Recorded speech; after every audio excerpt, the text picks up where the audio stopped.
ನಮಸ್ಕಾರ ಎಲ್ಲರಿಗೂ big boss ಮನೆಯಲ್ಲಿ ಇವತ್ತಿನ ಲೈವ್ ಅಪ್ಡೇಟ್ ಏನೆಂದರೆ ಬಿಗ್ ಬಾಸ್ ಮನೆಯಲ್ಲಿ ಒಂದು ಕಾರ್ಯಕ್ರಮವನ್ನು ಇಟ್ಟುಕೊಂಡಿರುತ್ತಾರೆ. ಏನೆಂದರೆ ಸ್ಪರ್ಧಿಗಳೆಲ್ಲರೂ ಅಭಿಮಾನಿಗಳಿಗೆ ಹೋಗಿ ಭೇಟಿ ನೀಡಿ ಓಟ್ ಕೇಳುವುದಾಗಿರುತ್ತದೆ. ಹಾಗೆ ಅದೇ ರೀತಿಯಾಗಿ ಅಲ್ಲಿ ಸ್ಪರ್ಧಿಗಳೆಲ್ಲರೂ ಹೋಗಿ ಅಭಿಮಾನಿಗಳಿಗೆ ಭೇಟಿ ನೀಡುತ್ತಾರೆ ಅಂತ ಹೇಳಬಹುದು. ಯಾರೆಲ್ಲ ಹೋಗಿದ್ದಾರೆ ಅನ್ನೋದನ್ನು ಈ ಒಂದು ವಿಡಿಯೋದಲ್ಲಿ ತಿಳಿಸಿಕೊಡುತ್ತೇನೆ. ಈ ಒಂದು ವಿಡಿಯೋನ ಕೊನೆಯವರೆಗೂ ನೋಡಿ, ಹಾಗೆ ನಮ್ಮ ಚಾನಲ್ಗೆ ಸಬ್ಸ್ಕ್ರೈಬ್ ಮಾಡಿ. ಮೊದಲನೇದಾಗಿ ಕಾವ್ಯ ಅವರು ಹೋಗ್ತಾರೆ. ಕಾವ್ಯ ಅವರು ಹೋದ್ಮೇಲೆ ಅವರ ಜರ್ನಿ ಫೋಟೋದಲ್ಲಿ ಗಿಲ್ಲಿ ಫೋಟೋ ಬರುತ್ತೆ. ಗಿಲ್ಲಿ ಫೋಟೋನ ನೋಡಿದಂತ ಅಭಿಮಾನಿಗಳು ಗಿಲ್ಲಿ ಗಿಲ್ಲಿ ಅಂತ ಕೂಗುತ್ತಿರುತ್ತಾರೆ ಮತ್ತು ಕಾವು ಕಾವು ಅಂತ ಕೂಗುತ್ತಿರುತ್ತಾರೆ.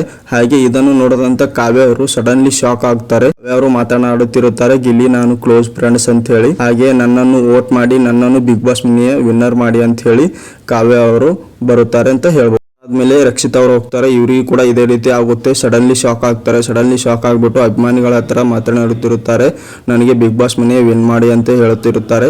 ಹಾಗೆ ಧನು ಅವರು ಕೂಡ ಮಾತನಾಡುತ್ತಿರುತ್ತಾರೆ, ನನ್ನನ್ನು ಬಿಗ್ ಬಾಸ್ ಮನೆಯಿಂದ ವಿನ್ ಮಾಡಿ ಅಂತ ಹೇಳುತ್ತಿರುತ್ತಾರೆ.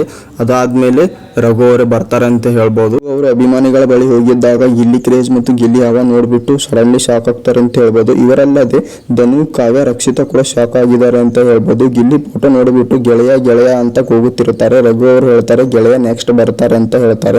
ನಂದು ನನ್ನ ಗೆಳೆಯಂದು ತುಂಬಾ ಭಯಂಕರ ಫ್ರೆಂಡ್ಶಿಪ್ ಇದೆ ಅಂತ ರಘು ಅವರು ಹೇಳ್ತಾರೆ.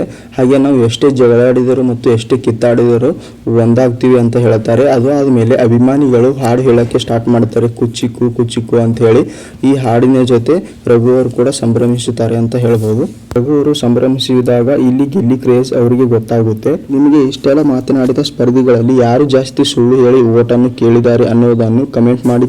ಹಾಗೆ ಗಿಲ್ಲಿ ಅವರು ಅಭಿಮಾನಿಗಳ ಜೊತೆ ಏನು ಮಾತನಾಡಿದ್ದಾರೆ ಮತ್ತು ಯಾವ ರೀತಿ ಎಂಜಾಯ್ ಮಾಡಿದ್ದಾರೆ ಅನ್ನೋದನ್ನು ನಾನು ನೆಕ್ಸ್ಟ್ ವಿಡಿಯೋದಲ್ಲಿ ತೋರಿಸಿಕೊಡುತ್ತೇನೆ. ಈ ಒಂದು ವಿಡಿಯೋನ ಕೊನೆಯವರೆಗೂ ನೋಡಿದ್ದಕ್ಕೆ ಧನ್ಯವಾದಗಳು.